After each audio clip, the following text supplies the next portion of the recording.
All right, in this chapter, ladies and gentlemen, we are going to talk about some of the large-scale structures of the universe. How exactly is the universe put together? We're also going to talk about the concepts of dark energy and dark matter, and those are good fun because of the fact that they are very current, and there's a lot of information out there on these two subjects. One of the things astronomers have asked for many, many years is there pattern or structure in the universe? Are the stars that are out there, are they all random? Is it as random as throwing pebbles on the ground and where they land is where they land? Or are there patterns about where galaxies actually are distributed? Well, through time, we have discovered that there is some pattern to the universe. First off, galaxies tend to cluster, and those are referred to as galaxy clusters. And we here live in one galaxy cluster that we refer to as our local group. Galaxies, when you find a cluster of galaxy, there's kind of a typical anatomy of how they look. Most galaxy clusters have one or two large spirals. And if you look at our local galaxy cluster, we have the Milky Way galaxy, which is, of course, ours. We have the Andromeda galaxy, and there are a few dwarf elliptical galaxies out there with lots of hot gas. And then as the clusters age, because remember, looking out into space, we can see snapshots of many things at many different ages, we find that less gas is visible. So more and more of the interstellar gas in these galaxy clusters actually gets used by the various galaxies. As I mentioned before, our local galaxy cluster is called the local group.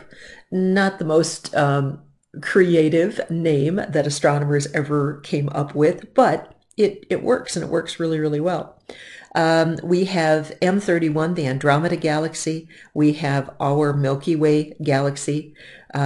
Within this local group, there are, as I mentioned, a variety of small dwarf elliptical galaxies all over the place, and a couple irregular dwarf galaxies like the Large and Small Magellanic Clouds, some dwarf spheroids, some just tiny, tiny little puffs of baby galaxies out there. Our local group is about 3 million light years across from one side to the other side. Back to the flashlight analogy, if you turned on a flashlight on one side, it would take about 3 million years for the light to just cross our local group of galaxies. So it's very, very large, but this is the bunch that's around us. Now, local groups of galaxies tend to form together to create what astronomers call superclusters. A supercluster is a group of groups, if you want to think about it that way.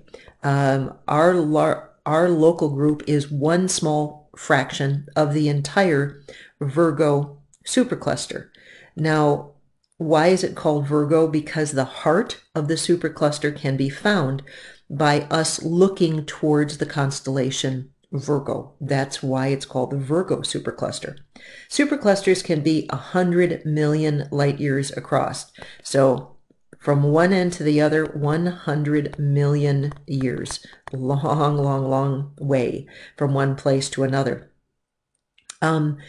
There are within here the Ursa Major group, the Canis group, our local group. This map happens to be centered around us. There's the Fornax cluster, the Eridanus cluster. So there are lots of different groups out there that collect to create the Virgo supercluster. So big, large bunch. Here's another supercluster, a different one. We do not live in this one, and it's called the Coma supercluster. The Coma supercluster can be over 20 million light years in diameter from one extreme to the other, and it can contain over 10,000 galaxies. Now, we're not talking stars. We are talking galaxies. some elliptical, some spiral.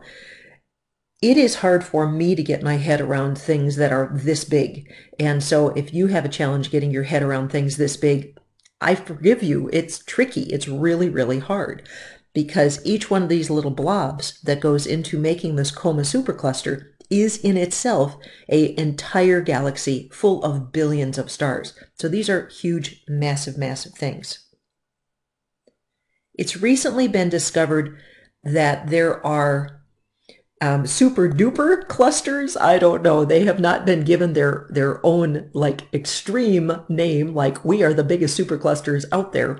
But in the last handful of years, two very, very large superclusters have been discovered that dominate the entire universe. The name of them is Laniakea, and the other one is called Perseus Pisces. These two have been discovered because there are two kinds of motion that astronomers are seeing out in the cosmos. Everything from one area this way is moving that direction, and everything from kind of here that direction is moving in the other way. So these two large areas are kind of like a watershed, meaning if you had a mountain and you poured a cup of water down the top of the mountain, part of the water would flow that way and part of the water would flow that way. And that's similar to the continental divide in geology or in geography. The Rocky Mountains are a continental divide. You pour a cup of water there, half's going to go to the Pacific and half's going to go to the Atlantic. Well, out in space, in the universe, there is a similar sort of watershed, and the two different directions things are moving. One is called Laniakea, and the other one is Perseus Pisces. Perseus Pisces is named because this is the direction this stuff is flowing towards those two constellations. And what about Laniakea? Well, Laniakea is a Hawaiian word, and it means immeasurable heavens. I think it's just an absolutely beautiful, beautiful word. Why is it named a Hawaiian word?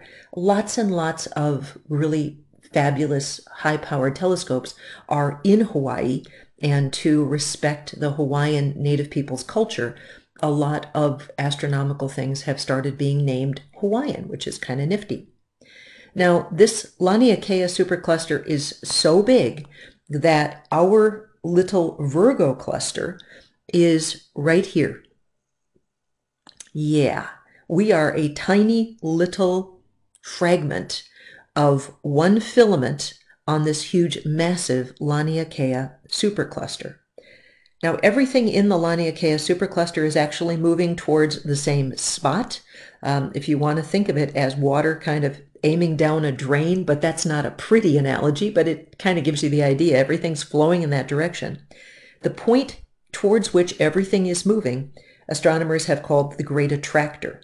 And so everything in this Laniakea supercluster is aiming towards this Great Attractor. What actually, here again, is another picture. Here's that Great Attractor showing objects all moving towards that Great Attractor. What's there? We don't really know. It's kind of fun. You're taking a class and I get to say, we don't know, because we're now in that kind of realm of the edges of astronomy. Things are moving towards it at about 700 kilometers per second. So that's really, really nutty, nutty fast. Different things are hypothesized. It could be a very large black hole, incredibly super duper large, massive black hole. It could be a point of exceptional gravity, and it can be a point of high concentrations of dark matter. We will talk about dark matter. It is on that cutting edge of physics so it's kind of weird and wacky, but lots of fun to talk about. But if I would ever ask you on a test or quiz something like, where is everything moving in the Laniakea supercluster? Well, we're all moving towards that Great Attractor. What's there? Don't know yet. So let's say you are out wandering amongst the stars somewhere in the future, and somebody asks you, what is your address? So here's your address.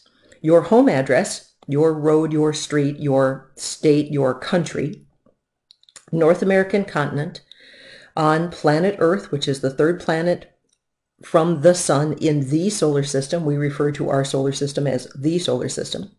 We are located on the Orion arm of the Milky Way galaxy. We're part of the local group of stars within the Virgo supercluster that is part of the Laniakea supercluster in the observable universe. And why do we say observable universe? Because of the fact that astronomers are smart enough to know they don't know it all and they don't know everything. And it's possible there's stuff out there we just cannot observe yet. So there are different ways that you will see this address written periodically, but this would get you home if you were lost. So that's it. And just so you are aware, that would be a great question on a quiz. What is your address? So it would be nice for you to know. I'm going to have you watch a little video on that Laniakea supercluster, and then we're going to come back and continue talking about some of the weird and crazy stuff we're going on in astronomy. Okay, talk to you soon.